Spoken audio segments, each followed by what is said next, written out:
Assalamualaikum warahmatullahi wabarakatuh. Perkenalkan, nama saya Diki Chandra Kusuma dari kelas 11 TI1. Di sini saya akan menceritakan tentang ulama yang ada di Indonesia, yaitu Muhammad Shaleh bin Umar Al-Samarani. Yang pertama yaitu riwayat hidupnya. Mbah Shaleh Darat dilahirkan di Desa Kedung Cempleng, Kecamatan Mayong, Kabupaten Jepara, Jawa Tengah, sekitar 1820 Masehi. Beliau lahir di Dukuh Kedung Cempleng, Desa Ngeroto, Kecamatan Mayong, Jepara. Beliau wafat di Semarang pada 28 Ramadan 1321 Hijriah atau 18 Desember 1903 Masehi.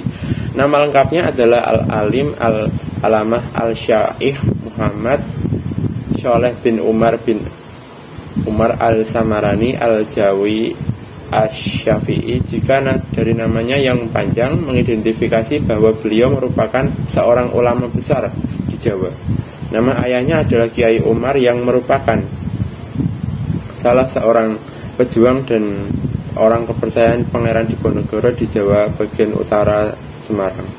Hasil didikan Mbah Shaleh Darat dapat ditelusuri dari nama-nama berikut ini yang merupakan tokoh-tokoh besar di Indonesia, antara lain yaitu Hadratus Syekh Kiai Haji Hasyim Asy'ari, Kiai Haji Ahmad Dahlan, Kiai Haji Amir Idris Pekalongan, Kiai Haji Dahlan Tremas, Kiai Haji Dimyati Tremas, Kiai Haji Dahlar Watu Congol.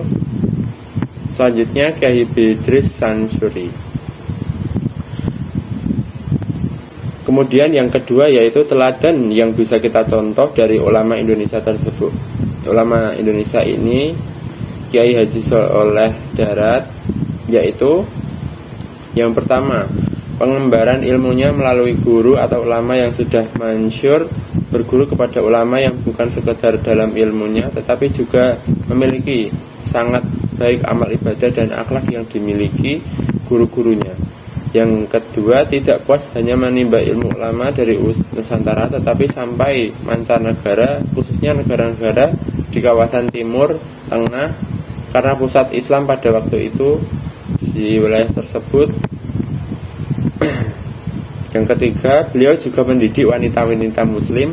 Terbukti beliau berhasil melambungkan nama R.A. Kartini menjadi tokoh emansipasi wanita Indonesia. Padahal pada waktu itu Nusantara masih di bawah pimpinan penjajah Belanda yang umumnya menjadikan sebagai wanita sebagai kelas 2. Yang terakhir, yang ketiga yaitu karya tulisnya oleh Kiai Shaleh Darat, yaitu yang pertama kitab Mu'jizat tentang tasawuf, ringkasan dari penjelasan kitab Ihya Ulum Ad-Din karangan Imam Al-Ghazali. Yang kedua karya tulisnya yaitu Syarh Kitab Al-Hikam, juga tentang tasawuf, merupakan penjelasan dari kitab Al-Hikam karangan Syekh Ibnu Atta'illah Al-Ashkandari. Yang ketiga, Lataif At-Taharah tentang hukum bersuci. Yang keempat, kitab Asy-Shalah membicarakan tata cara mengerjakan sholat. Yang kelima, terjemahan Sabil Al-Abid Al-Jahurah At-Taik menjelaskan akidah ahli sunnah wal jamaah dengan mengacu Imam Abdul Hasan Al-Asy'ari dan Imam Abu Mansur Maturidi. Yang keenam, Mursyid Al-Wajid kandungan membicarakan tasawuf atau akhlak. Yang ketujuh, Minha Al-Adqiyah juga tentang tasawuf dan akhlak.